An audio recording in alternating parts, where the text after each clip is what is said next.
Hi world, it's about 3:15 p.m. on Thursday the 4th of November 2021. In almost exactly 7 hours from now, it's the new moon in Scorpio. It's not an eclipse, although the next new moon will be an eclipse, as will the next full moon. We're entering eclipse season. This new moon in Scorpio, where the sun and the moon are together at 12 degrees of Scorpio, is unusual because it's exactly opposite Uranus, the planet of change. And I do mean exact. The new moon is at 12 degrees 47 minutes of Scorpio. Uranus is at 12 degrees 41 minutes of Taurus. 6 minutes of 1 degree between them. Uranus brings change.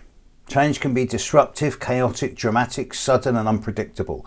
It can pull the rug from underneath your feet. It can send everything spinning and bring chaos and disorder. Change can also be innovative, original, exciting, fun and adventurous, with words like independence, freedom and liberty at its core. But Uranus brings change. Now, Uranus is in Taurus, the sign most commonly associated with values, possessions, materials, assets, resources and money. And over the last few years, a lot of people's attitudes and opinions to what it is that is of value and worth to them have gone through some pretty fundamental changes. As many of you know, I do a lot of astrological readings for people. At the moment, I'm only doing a 2.5 day week because I'm old. Okay, and I'm working smart now instead of working hard. But I'm still doing, on average, 20 readings a week in those 2.5 days. And I'm seeing more and more, especially in this last week, that people are really beginning to think outside the box. They're really responding to the shockwaves coming forward in the future from this new moon. And they're beginning to really look at new ways of doing things. And this is represented by the changes that are happening in the outside world. A few days ago when I talked about this on a video, I said that there's going to be sudden changes around today in a way that's going to surprise a lot of people. So I've been keeping my eye on the news, and I still think there's a lot of big changes going to be happening in the next 24 hours, but we're already seeing signs of this. I note with interest in America the sudden election news around the election of a Republican in Virginia, and Biden refusing to take the blame, blaming Trump voters and things like this. And this is truly representative of the old values being galvanized and shaken up, and people not taking responsibility. So the changes there are only going to get more and more fundamental. And a number of you have emailed me saying, can you do a video on the long-term prospects for America? And that is going to be an interesting subject over the coming few years.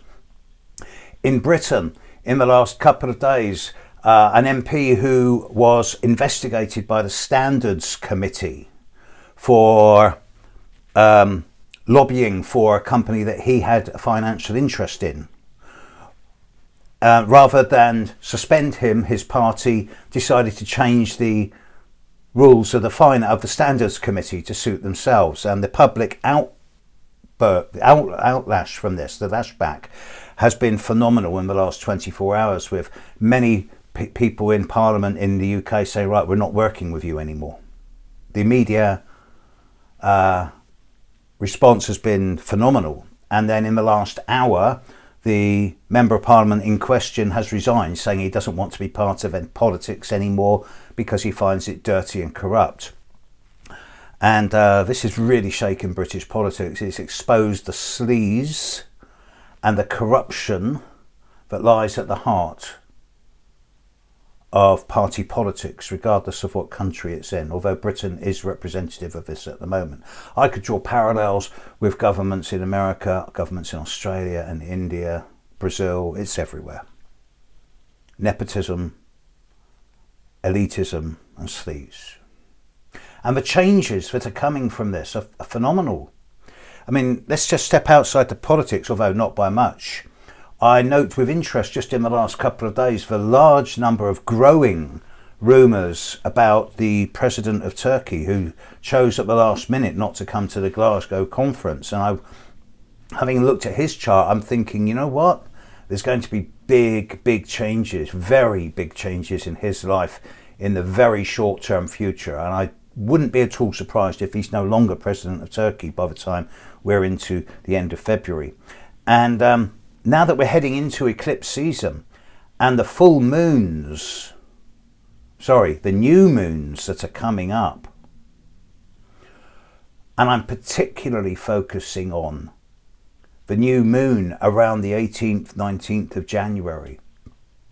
That's going to be falling exactly on top of Saturn in the horoscope of Ghislaine Maxwell, and exactly on top of Venus and Mars in the horoscope of Prince Andrew of Britain. It's also going to be very strong in the horoscope of the ex-convicted paedophile Jeffrey Epstein. So there's a lot of stuff coming out there in the next few months, bearing in mind that Maxwell will be on trial in a month's time. It seems that with this new moon in Scorpio, a lot of stuff is being dragged up from the underworld. A lot of secrets are being revealed. There's a lot of poison, boils being lanced. Uranus brings sudden change. It's very electrical. And I feel there's still more changes to come. Now, if it happens to be your birthday today, or if you happen to be born around, I don't know, May the 3rd, May the 4th, with Uranus on top of your sun, then, and if you're one of these people who's being affected by Uranus this year, and particularly by this new moon right at this time, then you can either be affected by this change and find that change is having its way with you, which is normally going to lead to quite a degree of drama, sudden disruption and chaos in your life. Or you can choose to be an agent of change and you can flow with it. You cannot control change. It happens in and with and through you, but you can flow with it. And that way it manifests normally as really positive energy. Here's the analogy I use. Imagine you're on a beach in the water and the water's coming up to your waist and the little high waves are coming up to your chest. You're having great fun with your little 1/2 metre or 2 foot long surfboard. And then out to sea, there's a 40-foot tsunami, a 15-metre tsunami coming in. And it's got your name written all over it. And it's going to hit you. And there's nothing you can do to stop that. But the way you deal with it is up to you. The wave of change is coming. If you run, it's going to pick you up and smash you on the rocks and trash you. If you cling on to the rocks because you don't want to change and hope the wave will pass over you, then it's going to uproot the rocks and you with it and send everything, including you, tumbling. But if you get your surfboard and you swim out and you meet the wave of change coming in, then you can climb the wave of change and you can surf it. And it's being at least partly generated by your own unconscious and subconscious. Without change, you get entropy, which leads to decay.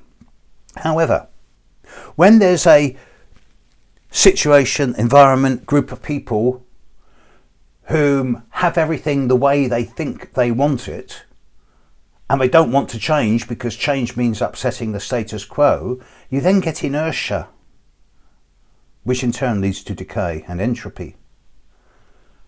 And there are massive changes afoot, not just in terms of corporate and political and environmental situations, because that's big at the moment in the world, but also in terms of personal consciousness.